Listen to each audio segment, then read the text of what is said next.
Welcome to the Arizona Wildcat Show, brought to you by Fry's Food Stores. I'm Star Sports editor Ryan Finley, here with Daniel Burke.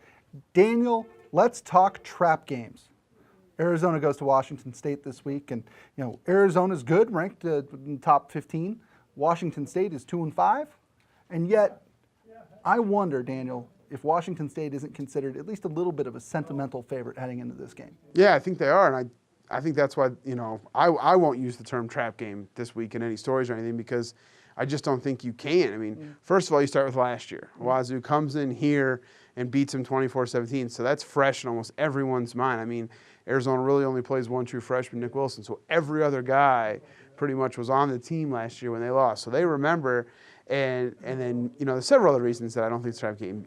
Two would be, it's Pullman, Washington. It's Connor Holiday. You never know what can happen. And three, is Arizona good enough to be labeled to have a trap game? I know they're ranked 15th, but there's still a lot, to be decided with them, and the jury's still out.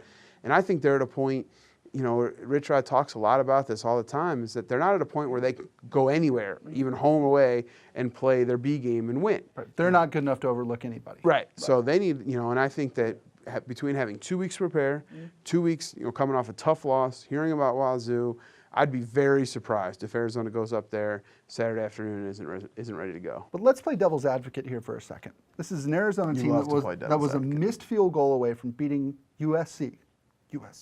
This is an Arizona team that went to Oregon and beat Oregon. This is an Arizona team that I think has exceeded all expectations so far this season. Is there any reason to think that they won't get up for a Saturday game in Pullman? The only reason that they wouldn't get up is just based last year. That's probably the only time in Rich Rod's 3 years where the team just didn't look, ready to play. But the devil's advocate to your devil's advocate is they were a Hail Mary away from losing to a 1-11 team from a year ago. They were a bad decision away from a UTSA quarterback to losing to a team that can't win a game now to save their life. So, I mean, all these games, the last 5 games could have gone either way. And I think Arizona has exceeded expectations based on their record. But when you look at it and when you dissect their defense and when you dissect Anu Solomon's accuracy, especially in the first half, this team still has its issues.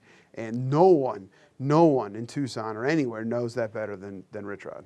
If I'm ranking the Pac-12's coaches in terms of X's and O's ability here, I think Rich Rodriguez and Mike Leach are probably in the top 3. Would you agree? Yeah, I mean, I think both of them are, kind of revolutionary in what they did to college football and the way that they brought their respective schemes. And they've since been copied. Right, and they've since been copied a lot. And, I don't think I wouldn't have any problem with that argument. I think people in other college towns would. But I think that, I think it'd be hard not to include those guys. And, the difference in the schemes, they're similar. The biggest difference is in the run game, where Arizona – wants to run to set up the pass. And I think Wazoo, it's pass, maybe set up the run. Right. But Rich Rod, I think, is very committed to having a run game, and he's proven that. You lose a 2-time All-American this year. You don't really know what you have, and they're still running the ball. So Leach, it's just, hey, let's throw it 75 times and see what happens. For Daniel Burke, I'm Ryan Finley. This is the Arizona Wildcat Show, brought to you by Fry's Food Stores. We'll see you next time. Try this matchup. Low prices and faster checkout. You can count on it at Fry's.